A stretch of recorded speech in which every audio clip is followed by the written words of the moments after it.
For listening to the show, well, those are your own. But just keep in mind that the views, information, or opinions expressed on the Tuddle Daily Podcast are solely those of the individuals involved and do not necessarily represent those of our sponsors. Yeah, it's called free speech, people. Nobody's forcing you to listen. Get ready for your daily dose of Tuddle. The all-time greatest intern/producer we've ever had, of course, Tuddle in Florida. From the Hobo Fish Camp, it's the Tuddle Daily Podcast. No wonder nobody likes you, Tuddle. Everything's a goddamn debate. All right, guys, welcome to another edition of the Tuddle Daily Podcast, Wednesday edition.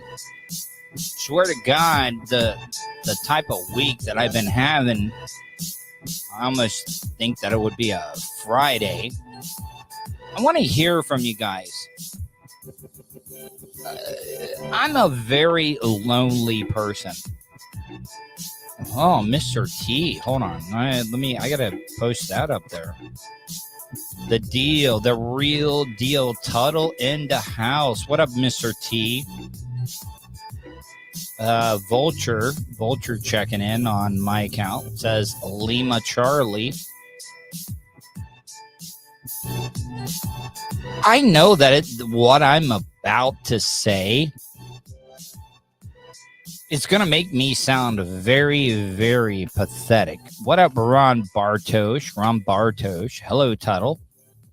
Man, I don't even care if it's just one person that is listening. I'm grateful for anybody that checks in. I really, really am. Mr. T, just project into the future, and you got like 18-year-old. So what I was going to say is that I know it's going to make me sound pathetic, and I don't want anybody to think like I'm bitching about the situation that I'm in right now, because I'm very, very happy with what I'm doing. I am. Oh, Big Dick Rich, my buddy. Richie is checking in. You know, one of the things that I'm the most grateful for is my friendship with Colton and getting to meet Richie. Without fail, Richie calls me every single week to check in. And why I want you guys to call in, you can do that, 407-270-3044. Once again, that is 407-270-3044. And I will read any of your comments in the chat. What does Mr. T say? Bro, don't talk like you low. Talk like a boss. You are amazing on the Monsters of the Morning. One of the best of all time. The number one stunner. Look, Mr. T. Okay. See, what is the weird thing is that a lot of people don't think that I have confidence. I do. I have confidence. But I'm also in a conundrum. Here, this is my ADHD ADHD coming into play. Because I do get squirreled, I get sidetracked on everything. But let me get back to the Richie thing. I am so grateful for Colton introducing me to Richie, because Richie calls me every single week just to check in. One of the things that I have been having a lot of problems with is loneliness. I am lonely. And I do talk to people. I do talk to them on a regular basis. Vulture, I talk to him. I talk to Colton on a regular basis. I talk to Richie. Richie calls me at least once a week.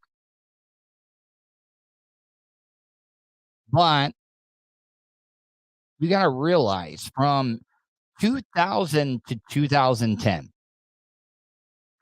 I spent most of my time in Orlando, Central Florida, from Orlando back to Volusia County. That was my wheelhouse. And then at 2010, when I got fired from Clear Channel, which is now iHeartRadio, I made a lot of connections. I had a lot of friends there. But after that, from 2010 until present date, Tampa was my wheelhouse. Hillsboro, Pinellas, Pasco. I never thought in a million years that I would be like, oh, yeah, that is my area. Like, I would make so many connections after spending the last 10 years in the Orlando area towards the East Coast. I thought that is where I was going to be. Musty. Musty, you know what, Musty? I'm gonna agree with you. If it fucking sucks. I-4 sucks. Mr. T quit or left proactively. No, I got fired. I didn't quit or left. I got fired because I got caught trying to make deals behind the scene with potential sponsors with the NASCAR show that I was doing. So yeah, no. Mr. T, Mr. T, I really do, because Mr. T says, stop talking weak, bro. You are literally one of the best. But Mr. T, I really do appreciate that. But also at the same time, I think that is why anybody likes me, because I do keep it real. I talk about everything. I talk about every single thing that's going on in my life, even if it makes me look bad or good. So, what I'm trying to say is that all of my friends, all of my friends that I know, that I, as of late, have a relationship with, they're over in Tampa. They're over in Tampa. And a lot of people like question, like, why do you and Colton hang out? And I'll tell you why. Colton is way more like mature than his age. And I've met a lot of people. Colton was the only guy that came and saw me every single day when I was in the mental institution, the mental hospital, whatever, however you want to word it. He was the only one that came and saw me every single day. And it was completely inconvenient for him, but he still did it. He did it every single day. And I'm also a loyal type of person. And I would like Colton even if he didn't even do that every single day. But that right there, because Colton had to be there early in the morning. And I don't know if any of you guys know what's going on in the Tampa area when it comes to traffic. It's a motherfucker. It's a motherfucker to like get through that area. 275 I-4, the malfunction junction. It sucks. It sucks.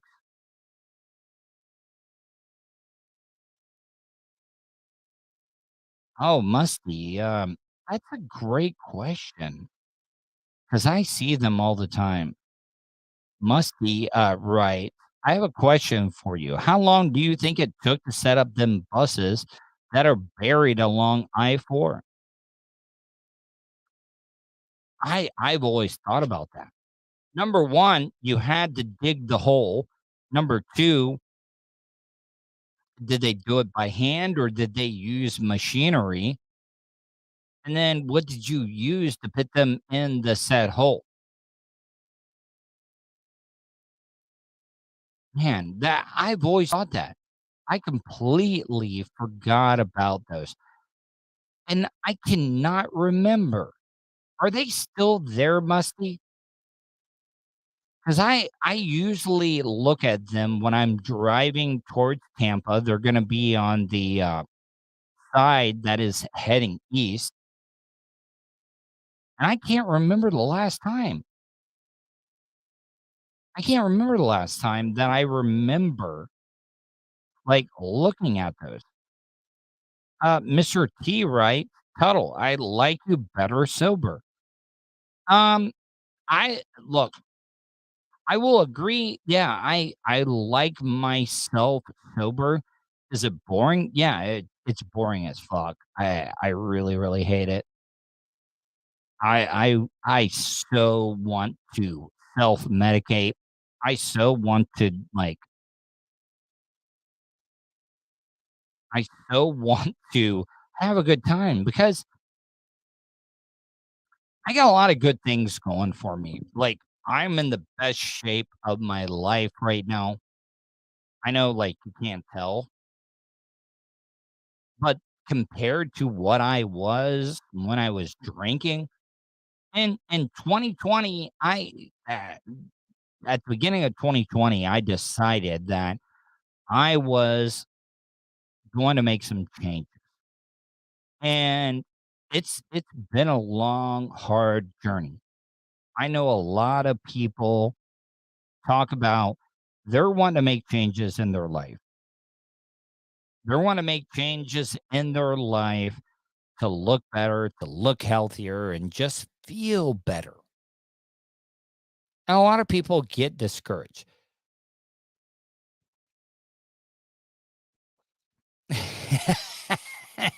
I you know what? This is why I love doing this show.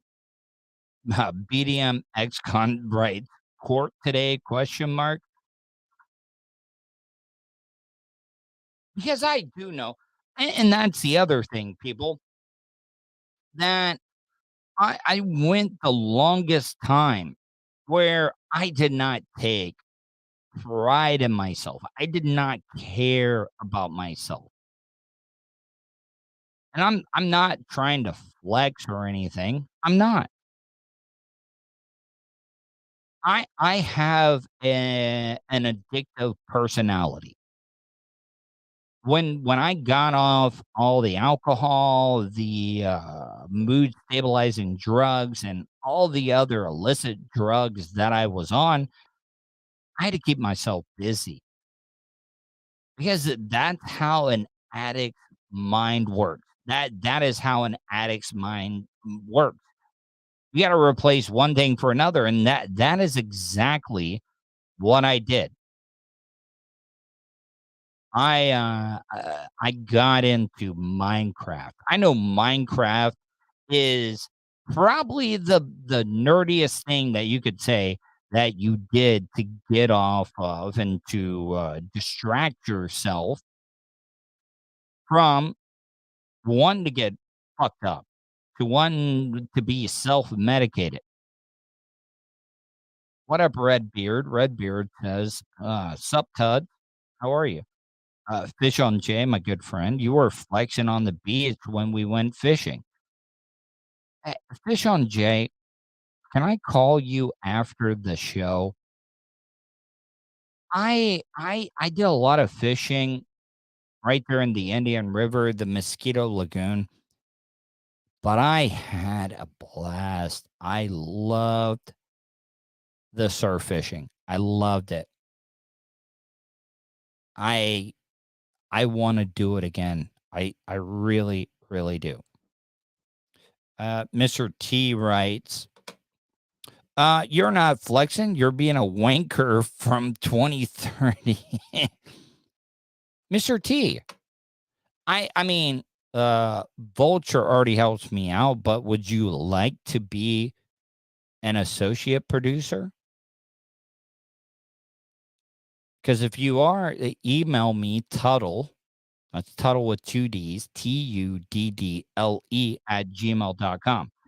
All right. So I'm glad Fish on Jay is watching. Mr. BDM XCon, I love All Over Canal. Fish on Jay, my dad told him numerous stories about All Over Canal. And Fish on Jay went out to All Over Canal with me. We never caught a fish, but I was there when Fish on Jay, he had a hit at All Over Canal. And Fish on Jay, if he's in the chat room right now, I wish he can attest to this. Fish on Jay said it was one of the hardest hits that he ever had on a pole. And he said it hit so hard, it just snapped his line. It snapped his line like it was nothing. And Fish on Jay does not buy cheap line at all. He has braided line, and it just snapped it off like it was nobody's business. He had a crab right on there. And it absolutely destroyed his line. It did. I mean, Fish on Jay, can you call in? Fish on Jay, if you're listening right now, can you call in? Because I would like to talk to you about that. That guy. You know what, Vulture? I would. You know what? Would you be okay, Vulture, if we took Vulture Jr. out surf fishing and Fish on Jay was with me? Because, like, he's really, really good. He is amazing when it comes to that.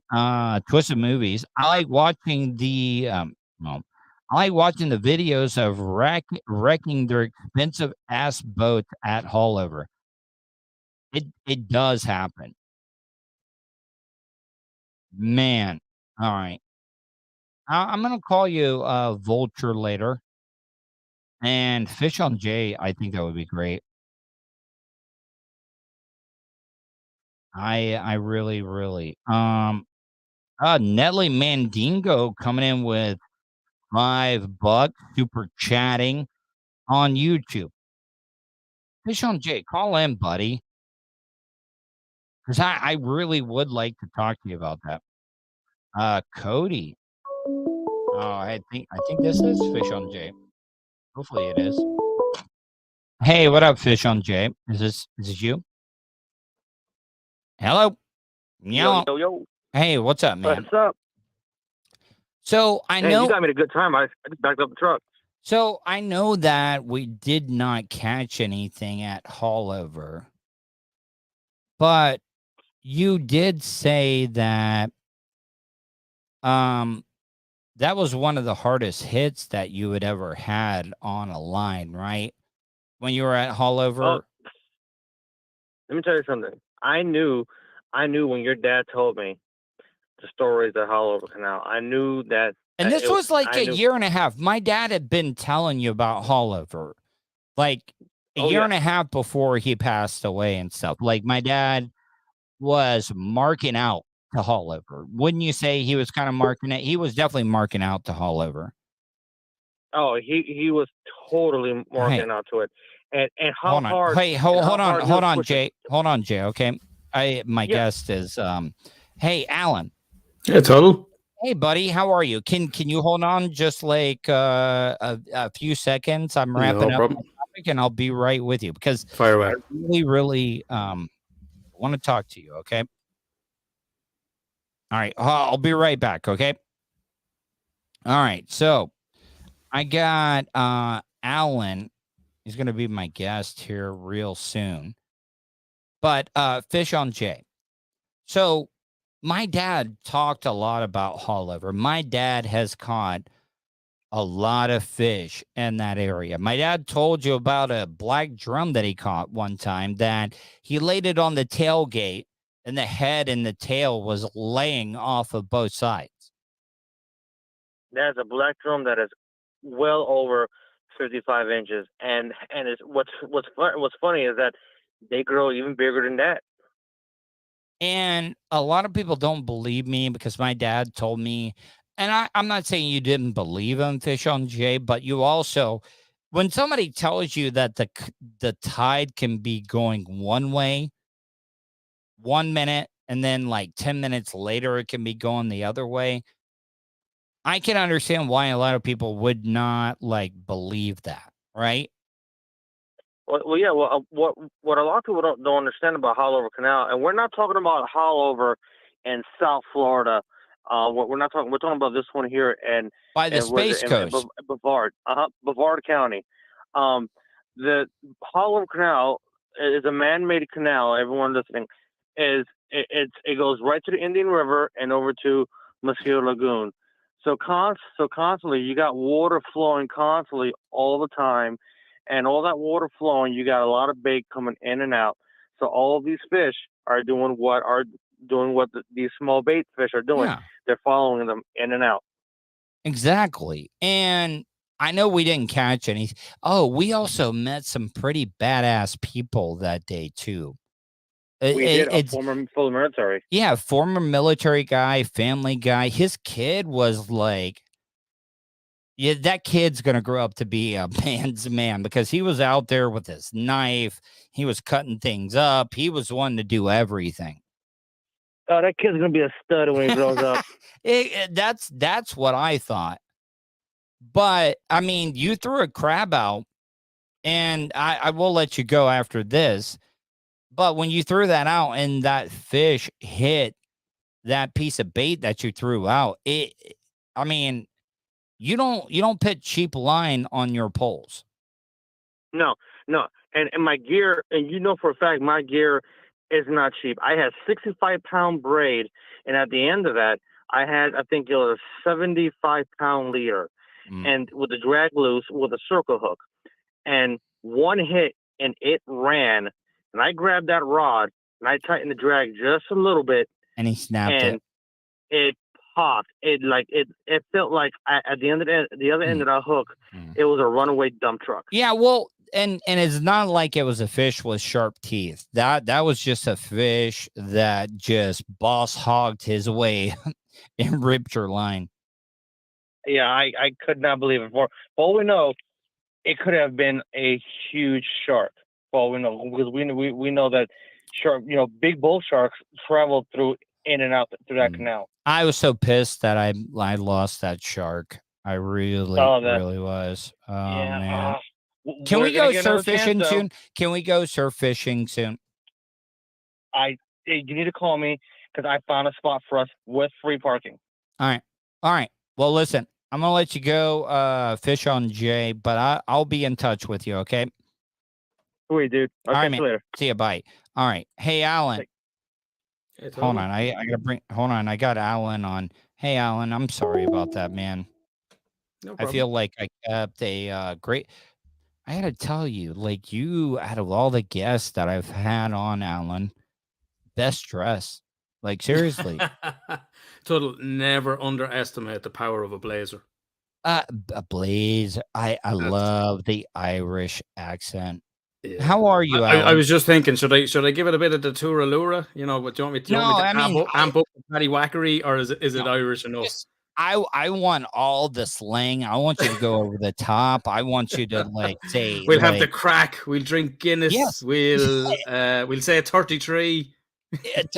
Tree. Yeah. So, but see, but that's the thing about America. Like, I mean, you're probably drinking alcohol out of that coffee cup right there. I'd like to live up to the Irish stereotype, but that's literally just water because it's way past my bedtime. Just water. Just water. Water. Water. There's no tea. You don't pronounce the T in there. Get rid of that. No, but you know what? That's the thing I like about America, Alan, is that we regionally, we just have a diverse mixture of dialect and accents. And a lot of people, you know, outside, I consider myself an Anglophile. I do. I am a nerd for Doctor Who. I know that makes me sound like a dumb American, like, oh, he loves Doctor Who. But I do, but there's so many dialects in the United Kingdom as well. And you guys are a small little like island type place. Here in America, we got a lot of, I mean, you got the Northeast, you got the Boston accent, you got the New York, the Long Island, the New Jersey, and then you get into the South, and then just that's where it just goes off the charts. How are you, Alan? I'm doing good, Tuddle. I have to say, it's my first time, I think, ever talking with someone with a mononym. So this is a first for me. Ah, first for you, yeah. This is a first. I thought it might be Cher or Beyonce, but turns out Tuddle's going to be the first. Hey, Alan. Okay, so I'm just being honest. Okay. Yeah. I know a little bit about you. I do, but I've always been the type that I like to do interviews. Like I'm just meeting somebody, go in cold on the street, and just have a conversation. Love it. But before we get into that conversation, can you tell my audience a little bit about yourself and how they can find you? How can they find you on social media? How can they find you on your website? The floor is yours. Okay, thanks very much. So my name is Alan Clark. I'm a psychotherapist in private practice in Ireland, which is not in the United Kingdom, Tuddle. I need to clear that up for you. You don't want to piss off a lot of Irish people. Whoa. But you have Ireland and Northern Ireland. So are you Yeah. So my girlfriend, my partner, she lives in Northern Ireland. So I drive over a small little bridge and I'm in a whole other country, whole other currency, whole other absolute distinct country from. And this is where all the troubles begin because people say, you come from that side of that piece of land there. Yeah, we don't like you. Oh, you come from that side? Yeah, well, we don't like you on that side. So is it that bad? Or you know what? Hold on. Hold that question. I want to let you promote everything before we get into the No problem. Yeah. So my name is Alan Clark. I'm a psychotherapist in private practice in Ireland. My degree is in counseling and psychotherapy, and my master's is in child and adolescent psychotherapy. And I am also host of the Straight Talking Mental Health podcast, which does exactly what it says on the tin. We straight talk mental health.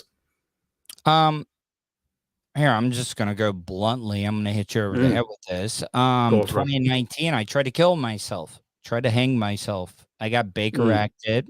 I spent a lot of time in a mental institution or hospital.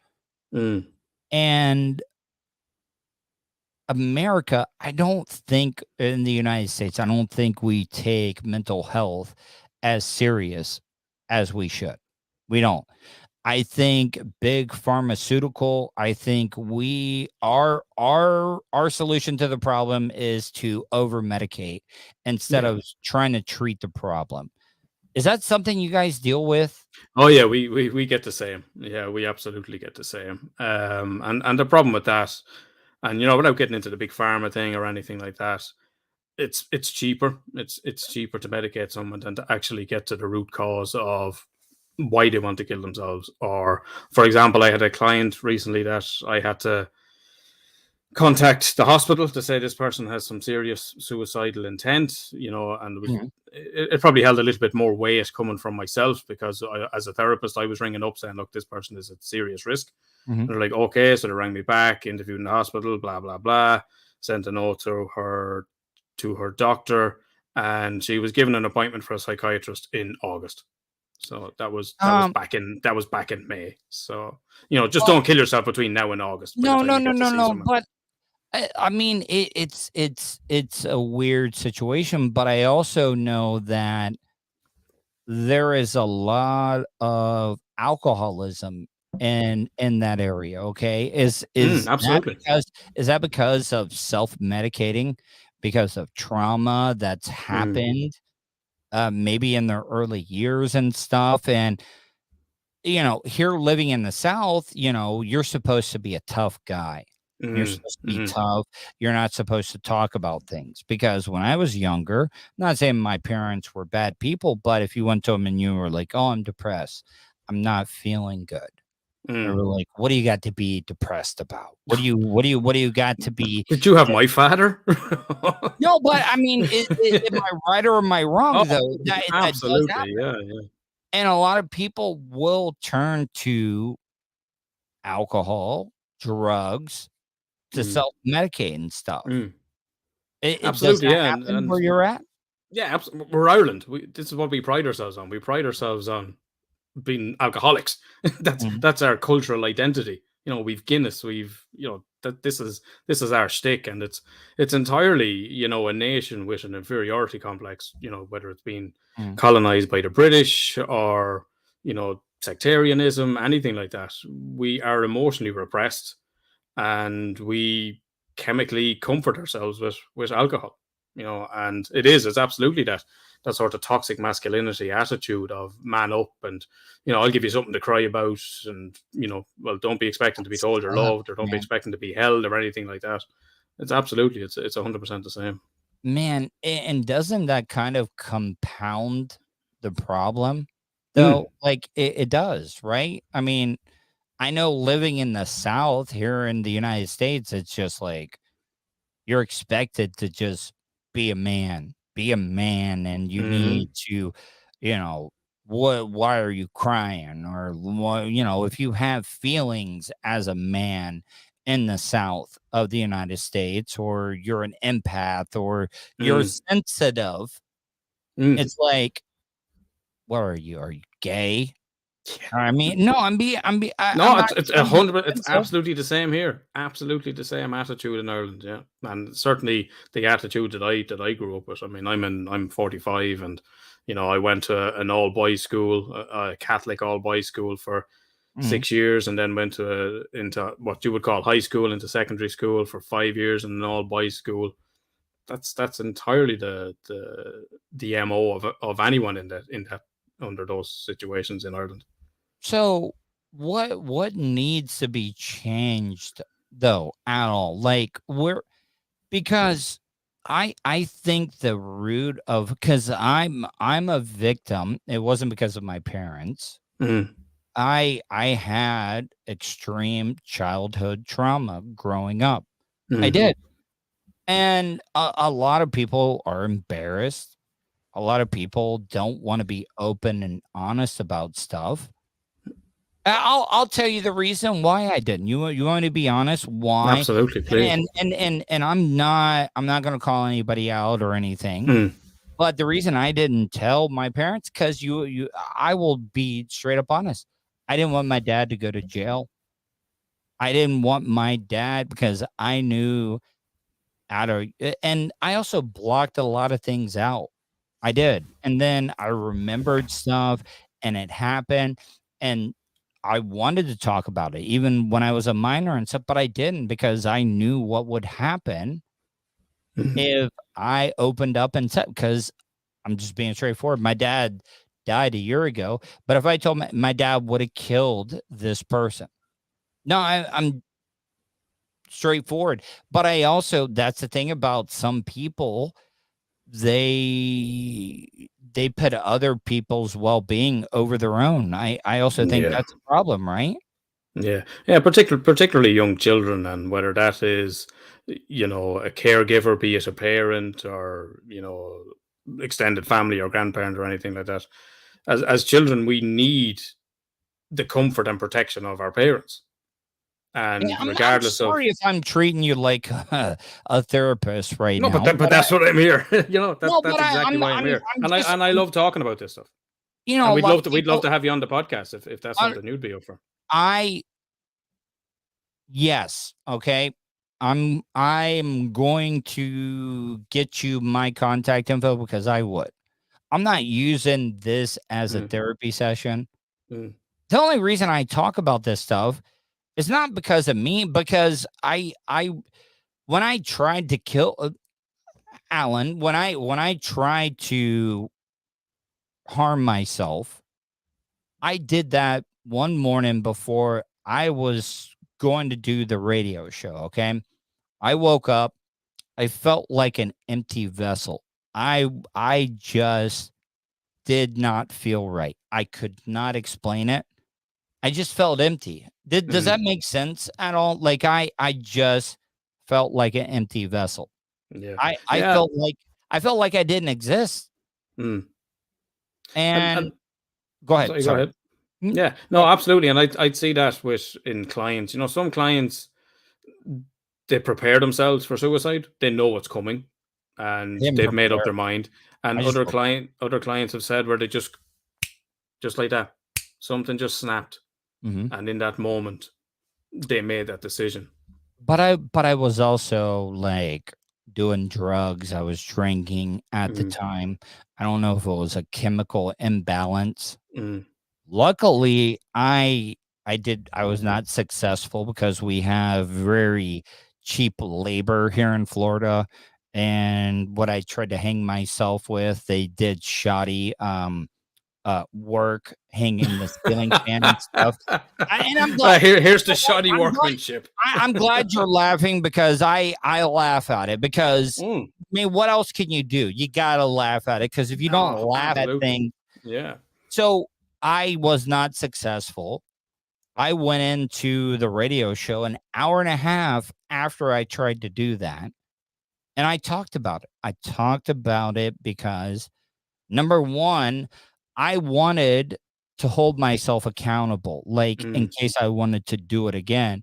And then also, for some reason, once again, with me caring about people more than myself, in case there was somebody in the audience that was listening and they were thinking, that's the only reason I did it. And guess what? It was the worst 11 days of my life being in that place, mm, being in that hospital. I hated it. I mm. hated it. Yeah, we recently had a guest on the podcast, Peter Fox, an author, and he spoke about he was in there for months after suicide, and he spoke about he's in the States, and he spoke about his experience of being in a psychiatric hospital, and he knew he needed to be there because he knew if he didn't go there, Oh, it did me good. It yeah, did because it opened up my eyes. It did. mm, Because me working in broadcasting and stuff, I wanted to take it all in. I wanted to find out what people's stories are mm, about. And a lot of people had trauma. A lot of people had abuse, whatever it may be, mm, that they ended up there because of self-medication. That's the one thing that's always going into it. Trauma and self-medicating because we don't have the healthcare system here. mm, Also, people don't want to ask for help because they're embarrassed. yeah, yeah, And that was the thing that woke me up because I was over medicated, Alan. I was. I mean, I'm not saying I'm some type of stud or anything, but I was over medicated. I was on bipolar manic depressive drugs, and I mm, thought that I was worried about my career and I was trying to be great and good and I wasn't chasing after women and stuff. No, that's not the case. It killed my sex drive. It did. Yeah. That's the side effects of many of the medications that people go on. It'll kill your libido. And you touched on something important there of, I remember speaking to a client before who had been in, had addiction problems and had been in treatment, and they learned a great one while they were in treatment. And they said that not everyone that's had trauma becomes an addict. No. But every addict has had trauma. Yep. And I think there's a lot of truth in that, because you go through your lives in this effort to be comforted, to deal with or to not deal with. And the problem with drink or drugs or whatever like that is it makes you feel better, but it doesn't make the situation better. No, it doesn't, because you feel worse. You feel worse after it, and then you're chasing that. I know, like, I'm not asking for details, but like, what is one story that has stood out to you through your time doing your podcast, your show and stuff that has been like, that has touched you the most?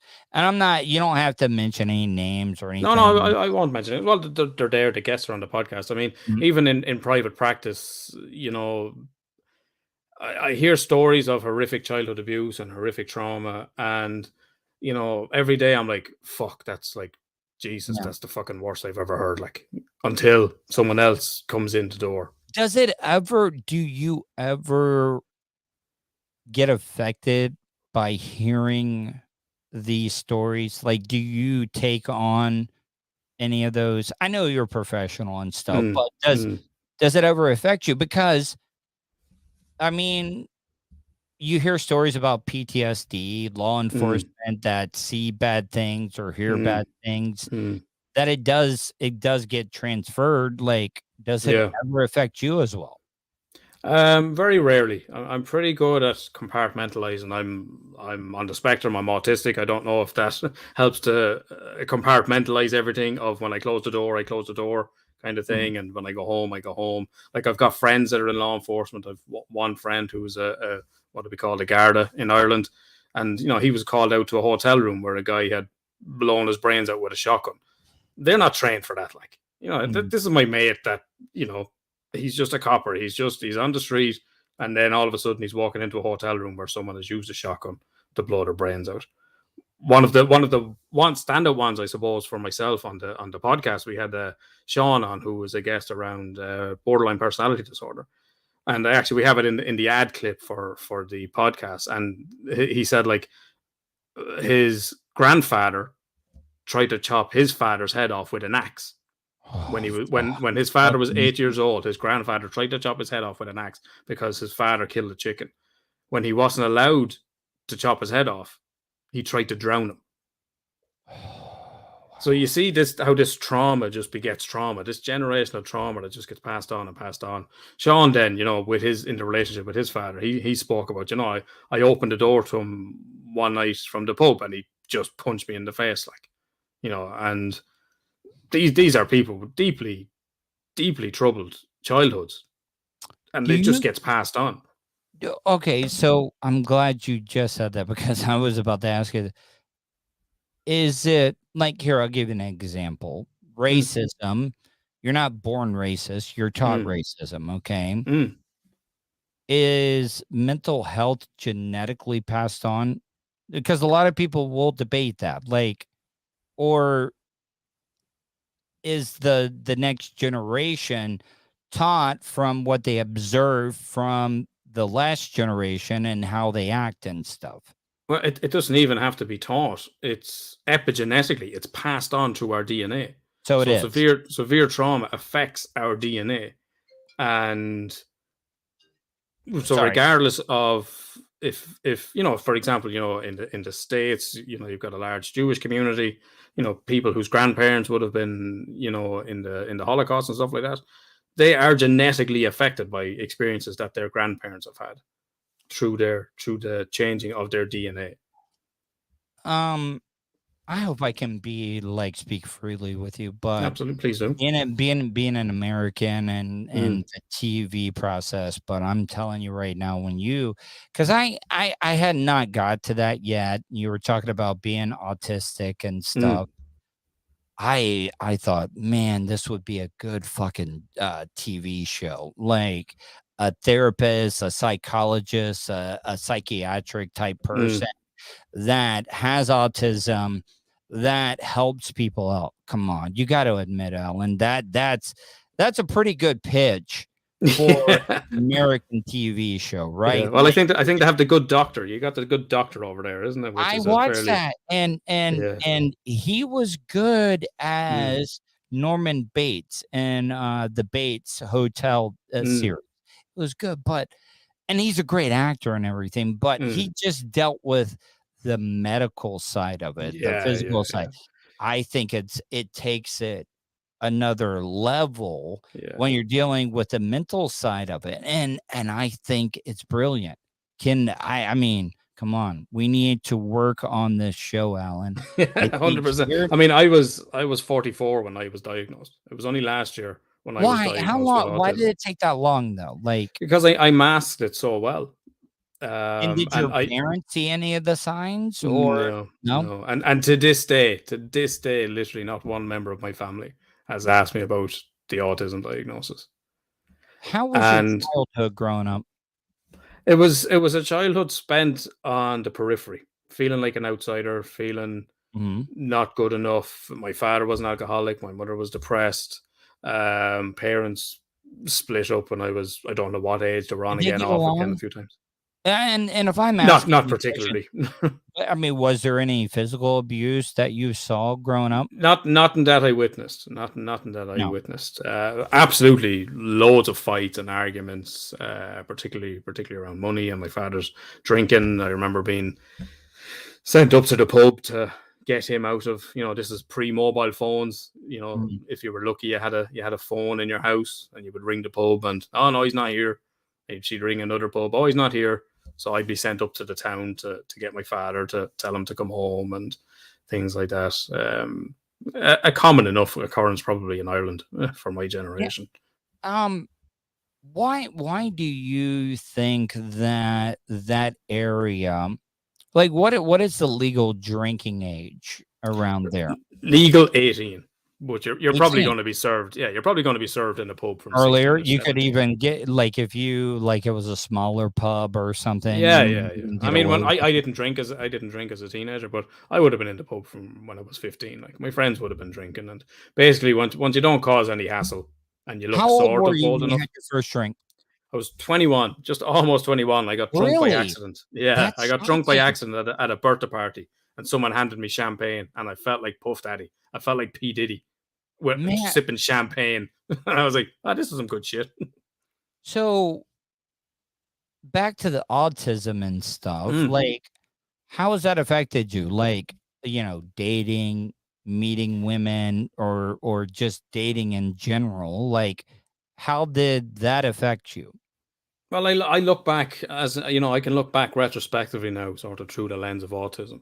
And I see every single relationship I've ever been in, or every job I've ever had, issues being there because of autism. Did you not know at the time though? Because never knew. I've been learning, like, I think that something's wrong with me. Like, I was married for a while. Also, like, I worked in radio, and it gave me opportunities to meet women and stuff. I was married from 2006 to 2014. But now I'm like, what's wrong with me? Because it's just like, I'm a good person. But then sometimes people I'm overly nice. Have you ever heard this? Like, I'm overly nice. I'm overly respectful and stuff. And a lot of women that I talk to, they'll say they get freaked out by that.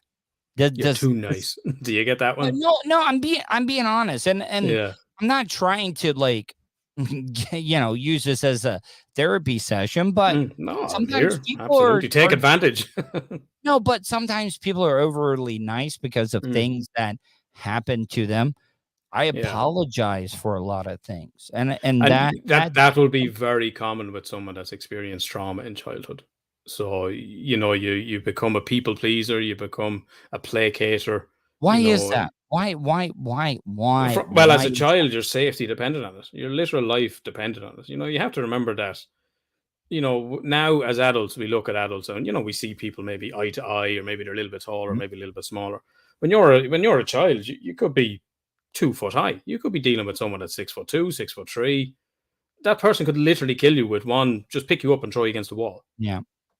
So we learn quickly of what's acceptable and what's not acceptable. As young children, every child wants to please their parent, and that can carry on throughout life. And this is why, and I've heard it so many times from clients that there would have been horrific abuse in childhood, and yet they still, as adults to this day, crave the acceptance of their parents. Just even in death. One client at the minute, she's 72, and she told me, like, even after my mother died, I took care of all the funeral arrangements, did everything she wanted. She said, because I think I was still looking for that acceptance from her. Even in death, I was still trying to earn her acceptance.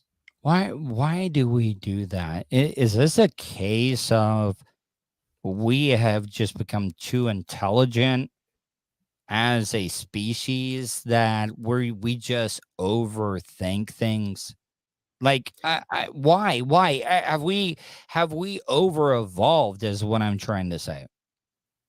Yeah, well, we have that. I mean, and it's this, this thing and that rattles around in our skull that has made us top of the food chain, that has given us language, that has enabled us to use logic to plan.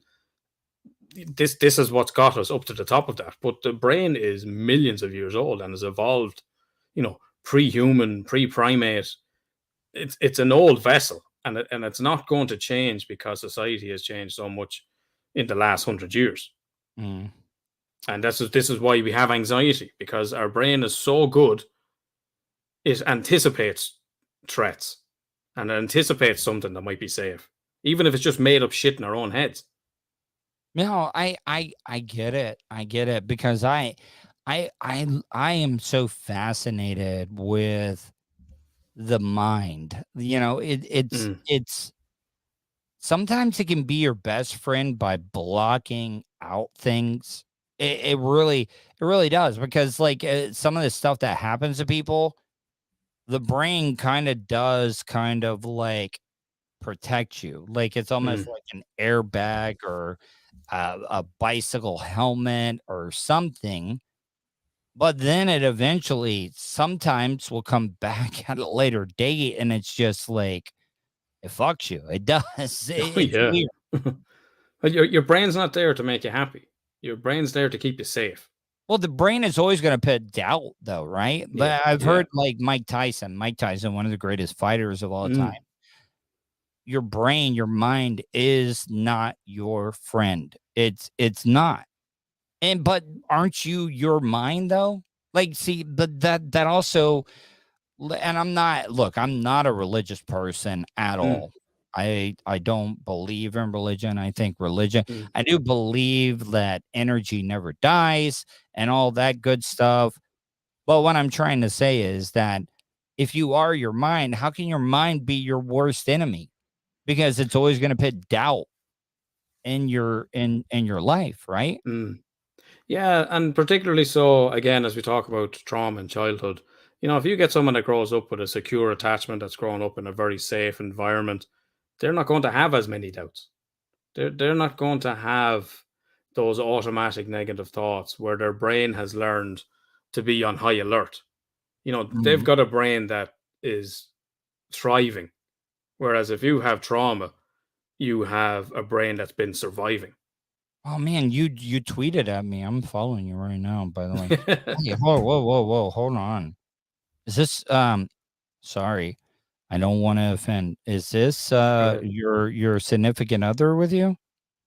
In the picture, is it? In the on Twitter. On Twitter, yeah. Yeah, it probably is. Yeah. That's actually man, Alan.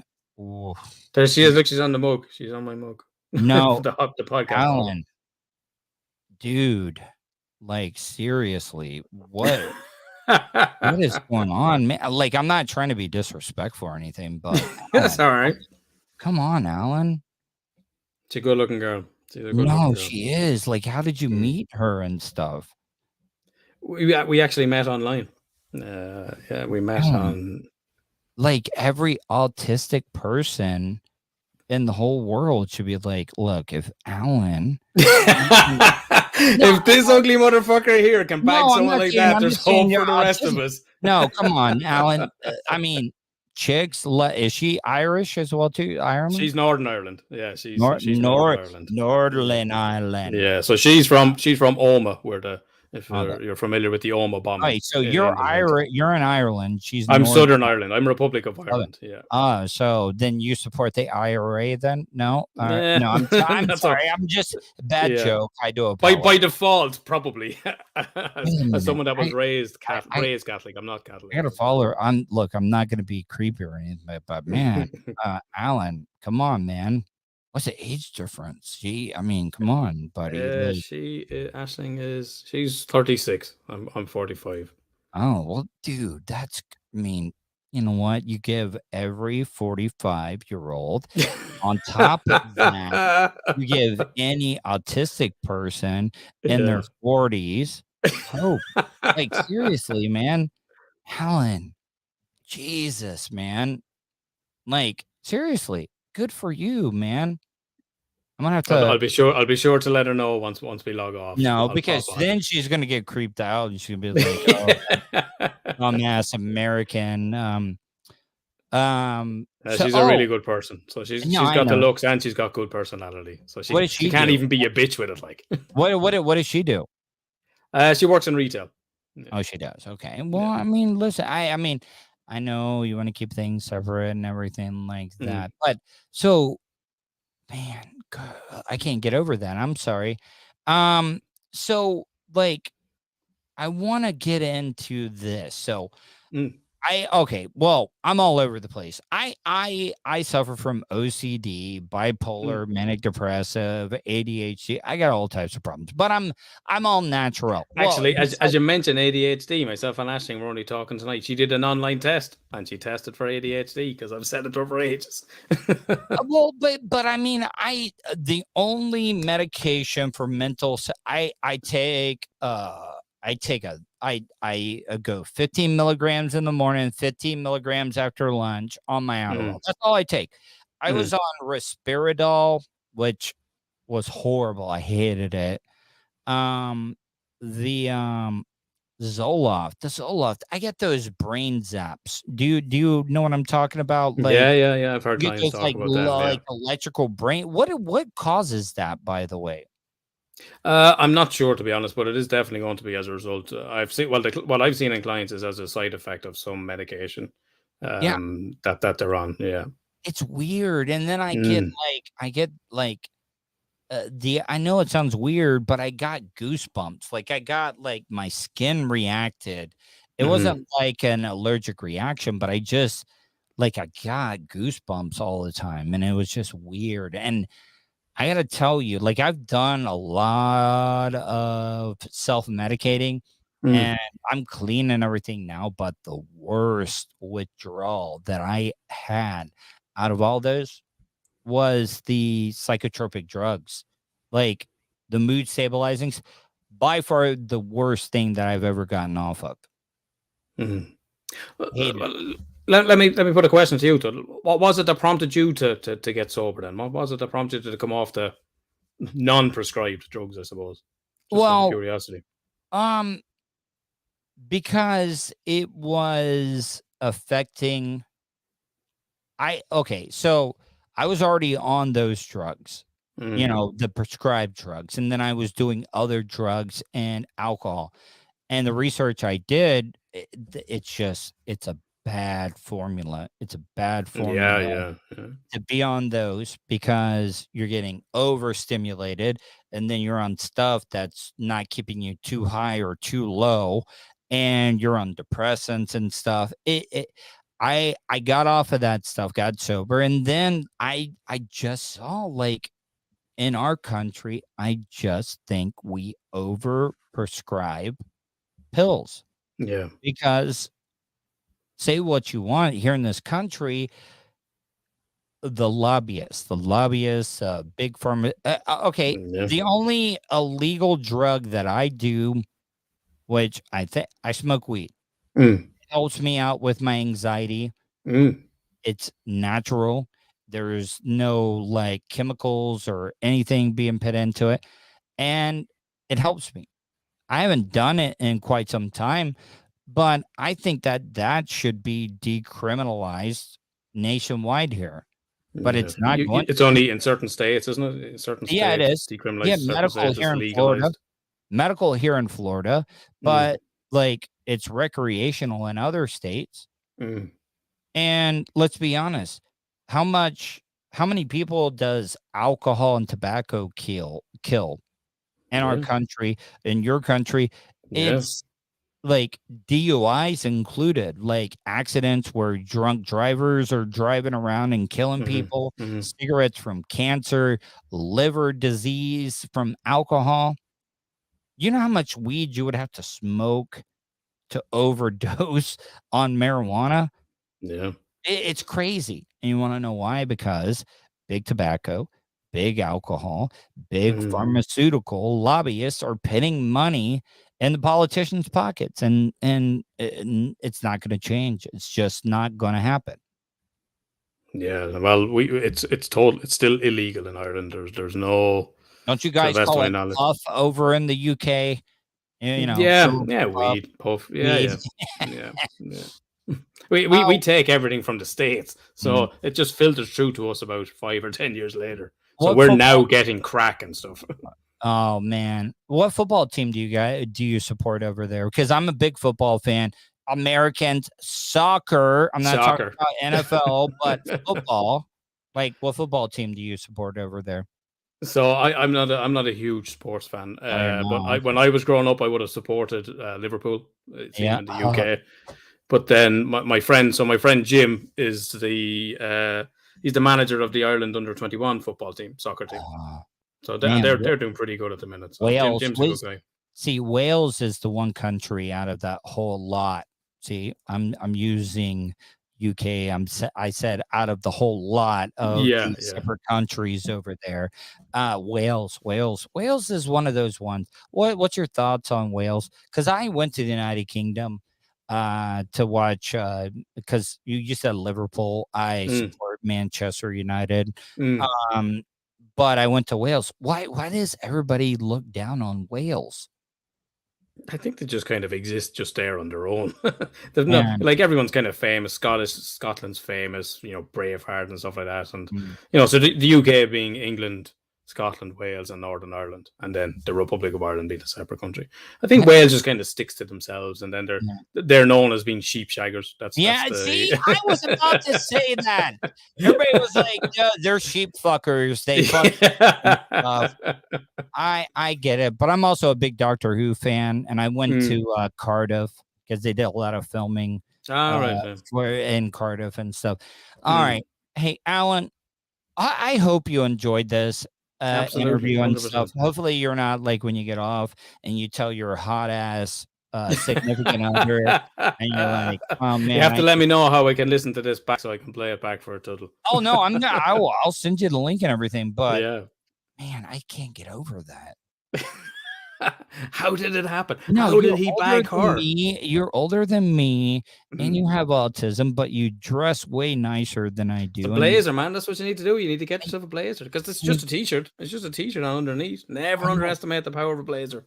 But it's also the accent. It really is. Yeah. It is. But see, she's got a really fucked up accent because she grew up in Northern Ireland, so she's got a bit of that. And then she moved to Yorkshire in England when she was 10 or 11 as a teenager. So she's got this hybrid mix of a Yorkshire North England accent and a Northern Ireland accent. Mr. T says hot Peaky Blinders. I got into Peaky Blinders as well. So, man, good show with Cillian Murphy, who is Irish. Yeah, I must seem like the most dumb, stereotypical American. You're like, oh man, this guy just asked me all the dumbass American questions and everything. I'm here to inform, Tuddle. I'm here to inform. That's my role. No, like seriously though, I want to leave on a serious point. Mm. I really enjoyed this interview because I mean, mental health is important to me. Mm. Have you watched the TV show Barry? Yeah. No, that's with Bill Hader. Bill Hader. Yeah, yeah. It is. See, I would love to have you on to get your review of the show because he is a hitman. I'll give you the gist. Hitman used to be a Marine for the Americans, had PTSD, comes back, has a family member take advantage of his skills, and that's why he became the hitman that he is. Mm. It is a dark comedy, and a lot of people Sounds think like my kind of humor. no, but a lot of people think comedians can't nail the dramatic things. Oh, I think it's the other way. I think comedians in serious roles nail them. Most comedians have had trauma. I mean, the funny ones, they've had it. Yeah. I promise you, I would love just the first season because the first season more funny than dark. Second is more of a even mixture of funny to dark. And then the third just gets like to the point of being uncomfortable. Mm. And I really, really would love to hear. I'll do it. I'll binge watch. I'm happy to come back on anytime. And it's on Sky. It is on Sky because my friend Amy, who lives in Wales, even though down in Wales, but and nobody speaks Welsh anymore. I mean, they have their own language. Well, it's like Ireland. No one speaks Irish. We do have our own language, but no one can speak it. What is the language called? Is it the Gaelic? Gaelic? Yeah, Gaelic. Yeah. What do you guys think about Americans that like go overboard for St. Patrick's Day? Or you guys like, fuck them? We've got one rule, and that's don't call it Paddy. Don't call it St. Patty's Day. That's it. As long as you call it Paddy's Day, Paddy and not Patty. That's it. We go for it. We just don't like the patty. But Americans, we got St. Patrick's Day, and then we look for any reason to just get like shit faced because we do Cinco de Mayo as well too. Like we celebrate the Mexican immigrants. Holiday. Yes, fuck off, but we'll take all of your holidays. We need an excuse to drink, but then you need to fuck off. Yeah. Hey, Alan. I don't want to keep you too long, but before I let you go, I'm going to let you have the floor. Tell my audience how they can check out any of your content, how they can follow you online. Yeah, so you'll find the Straight Talking Mental Health Podcast on any of your podcast providers. The website is stmhpodcast.com, and that's our handle then across Twitter, Instagram, TikTok, and Facebook, STMH Podcast. Hey, Alan, I just followed you back on Twitter and everything. I'm going to send you my contact info. Would love to have you on, Tuddle. Love to have you on. I want to be on your podcast, but I got a lot of ideas running through my head that I would like absolutely love to like get a regular thing going with you. Loved it. I would love to do that. All right, Alan. Hey, I hope you have a wonderful night. I know I kept you up late. Hell, a pleasure. Absolutely my pleasure. So it's after midnight where you're at right now. It is, yeah. It's 1 a.m. in the morning. 1:07 in the morning. Still 5 hours difference. Yeah. All right. Hey, Alan, thank you. I can't thank you enough, and I'll be in contact, okay? Can't wait. You take care of yourself. All right, man. Thank you. All right, guys, I'm going to get out of here. Hopefully you enjoyed tonight's show. Hopefully you guys stay safe, and I will talk to you tomorrow.